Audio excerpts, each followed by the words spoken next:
Assalamualaikum warahmatullahi wabarakatuh. Anak-anak, di pertemuan sebelumnya kita sudah membahas terkait dengan SDGs ya, atau Sustainable Development Goals. Mana ya kemarin SDGs-nya? Nah, ini kita sudah bahas terkait SDGs. Kemudian boleh akan ulangi dari yang tadi yang sudah buka slide-nya. Nah, ada beberapa tujuan mengapa kita perlu melakukan pembangunan wilayah. Yang pertama itu tujuannya adalah untuk membentuk institusi baru yang mendukung perekonomian daerah. Nah, karena yang namanya kegiatan perekonomian itu tidak terlepas dari pembangunan, maka dari itu perlu adanya pusat-pusat perekonomian baru supaya mendukung atau mengentaskan atau menyamakan pembangunan. Jadi adanya kegiatan perekonomian itu sebagai indikator dari keberhasilan pembangunan wilayah. Kemudian juga tujuannya adalah untuk mengembangkan industri alternatif. Jadi industri alternatif itu kan macamnya banyak banget. Kalau di Indonesia kan kita utamanya kan pariwisata. Nah, itu juga termasuk salah satu contoh dari industri alternatif. Kemudian meningkatkan kapasitas pekerja untuk menghasilkan produk yang lebih baik. Adanya pembangunan wilayah, kayak misalnya pembangunan jalan deh minimal. Nah, itu kan tentu saja produktivitasnya akan meningkat dibandingkan dengan mungkin jalannya harusnya bisa ditempuh 15 menit kalau jalannya aspal, karena jalannya masih belum aspal, masih jalan batu, akhirnya butuh waktu setengah jam. Nah, itu kan nanti membuat produktivitasnya atau misalnya hasil produk yang dihasilkan pun nanti bisa berpotensi rusak. Tujuan dari pembangunan wilayah juga untuk mencari pasar yang lebih luas. Jadi kalau selama ini barang-barang itu diproduksi hanya di Jawa, otomatis harga-harga barang di kawasan timur Indonesia kan akan mahal. Nah, itu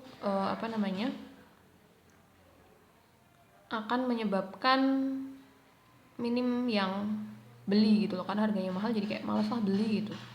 Kemudian adanya transfer teknologi, ini terutama dari negara maju ke negara yang berkembang. Juga tujuannya untuk membuka peluang investasi. Nah, anak-anak, saat ini Presiden Jokowi itu mengembangkan atau mendorong membuka pintu investasi selebar-lebarnya. Nah, ini menggeser paradigma takutnya negara Indonesia itu berubah menjadi negara kapitalis. Oke lah, kita demokratis secara undang-undang. Tetapi prakteknya kalau terlalu banyak investor itu nanti dia akan bisa mengganggu atau bisa mempengaruhi kebijakan yang diambil oleh pemerintah. Misalnya nih, Bu Lili investor di pabrik rokok. Ya.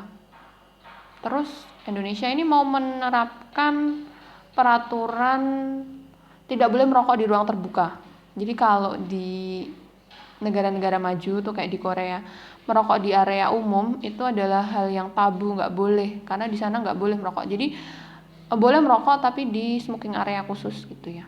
Nah, kalau boleh itu investor rokok misalnya, terus Indonesia mau bikin peraturan seperti itu, dilarang merokok di tempat-tempat umum, otomatis kan Bu Lili akan melobi pemerintah supaya bagaimana pemerintah itu tidak membuat aturan itu, untuk menggagalkan aturan itu supaya orang-orang tetap bisa merokok bebas. Kenapa kalau dibatasi rokoknya, otomatis kan nanti penjualannya juga akan berkurang, khawatirnya seperti itu. Nah, itu hanya contoh simpelnya saja. Banyak sekali peraturan-peraturan di Indonesia yang mungkin tidak bisa dibuat atau tidak bisa disahkan karena memikirkan investasi-investasi di berbagai bidang. Kemudian ini kemarin wilayahnya sudah, itu di buku ada kok petanya. Kalian udah dapat buku kan kemarin? Itu ada di buku halaman 42 ya. Jadi ada 7 kok ini sih? Ada 7 wilayah pembangunan di Indonesia. Ini berdasarkan tema pengembangan masing-masing. Boleh sudah jelaskan kan ya, nggak usah diulangi lah ya. Intinya itu hilirisasi, atau kita tuh bikin produk tuh barang jadi gitu loh, bukan barang setengah jadi, bukan barang mentah. Karena kan selama ini barang-barang tambang di Indonesia tuh diekspornya dalam kondisi masih mentah. Ini SDGs juga sudah ya. Tujuan utama itu adalah mengatasi kemiskinan. Kenapa? Karena kalau miskin justru malah bisa membahayakan lingkungan atau merusak lingkungan. Bentar ya, pause sebentar aja mau nutup kelas. Oke, kita lanjut ya. Nah, ada ciri pusat pertumbuhan, diantaranya yang pertama adalah Yang pertama adalah keterkaitan antara berbagai kegiatan ekonomi, yang kedua konsentrasi geografis, yang ketiga ada unsur pengganda atau multiplier effect, yang keempat adalah mendorong pertumbuhan daerah di belakangnya. Jadi ciri dari suatu pusat pertumbuhan itu tentu saja di tempat tersebut ada berbagai kegiatan ekonomi yang bekerja, baik itu dari sektor industri barang jadi, barang setengah jadi, bahan baku maupun industri jasa. Kemudian juga di situ merupakan konsentrasi geografis, maksudnya konsentrasi kaitannya juga dengan jumlah penduduk. Kemudian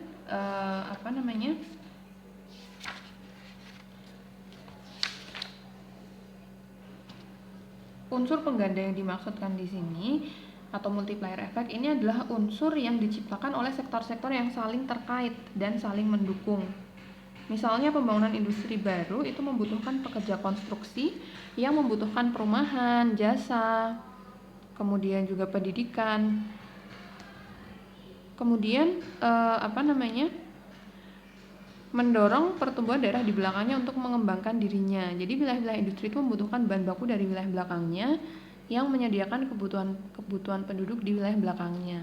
Kalau misalnya kalian pernah dengar di Kalimantan atau di Sumatera itu kan dulu perkebunan sawit itu kan biasanya di situ ada beberapa pekerja. Nah, mereka akan membangun rumah di situ. Lama-kelamaan kan mereka ini butuh makan, butuh laundry. Akhirnya adalah buka laundry, adalah buka warung makan, bahkan sampai ke sekolah. Jadi biasanya sebuah perusahaan kelapa sawit itu mereka punya sekolahan.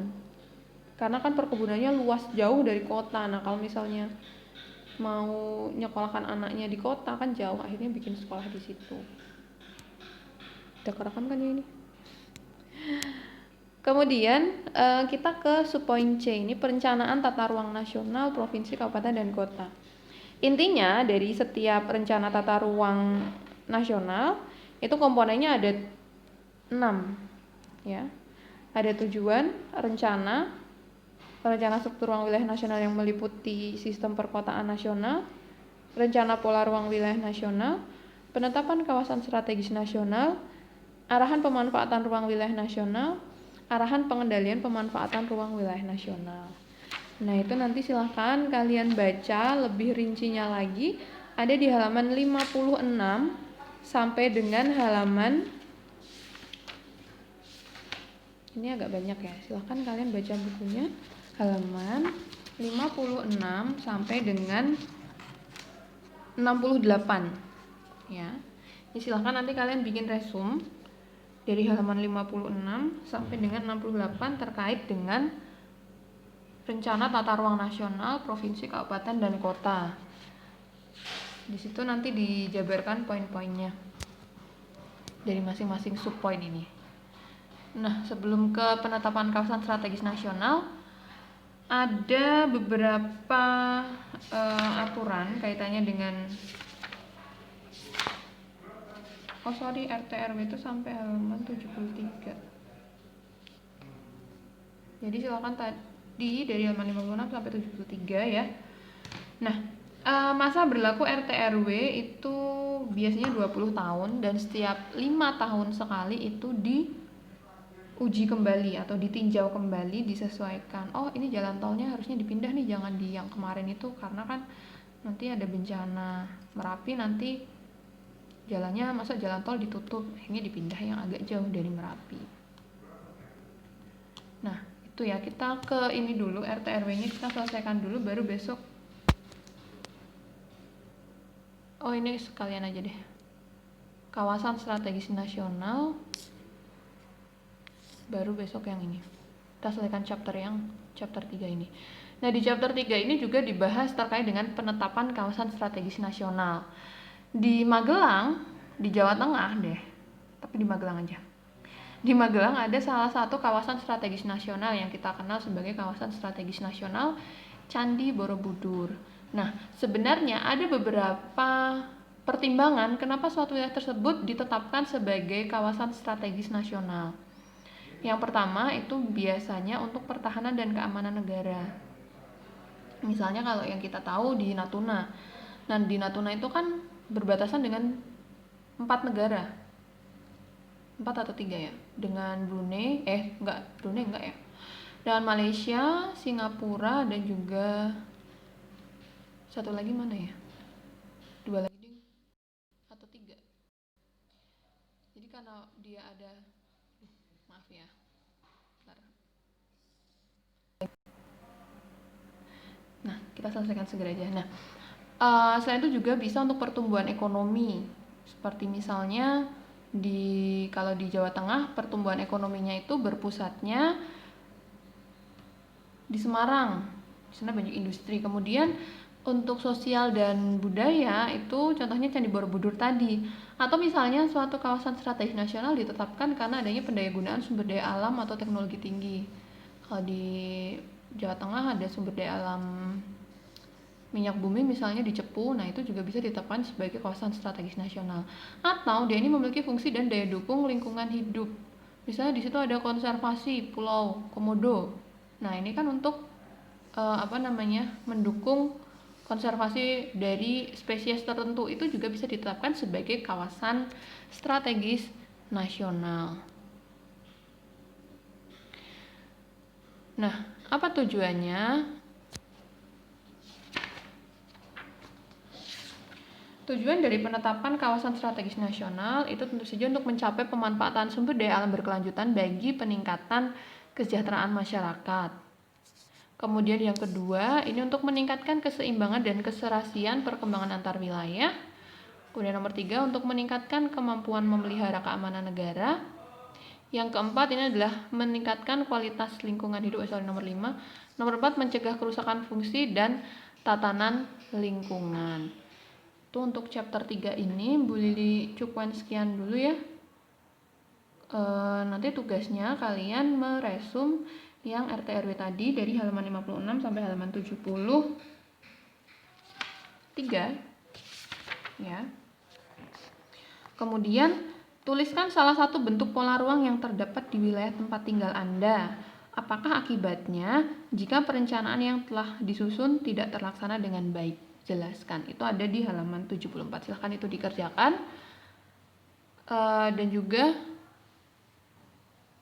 untuk tugasnya Bu Li, mohon maaf ya, untuk minggu ini belum jadi bisa Bu Li upload untuk video kaitannya dengan tugas yang proyek akhir. Jadi ini silahkan kalian meresum dulu. Di pertemuan berikutnya Bu Li upayakan video untuk yang gambaran tugasnya seperti apa nanti sudah siap supaya kalian punya gambaran. Gitu ya. Kurang lebihnya mohon maaf. Bu Li akhiri. Wassalamualaikum warahmatullahi wabarakatuh.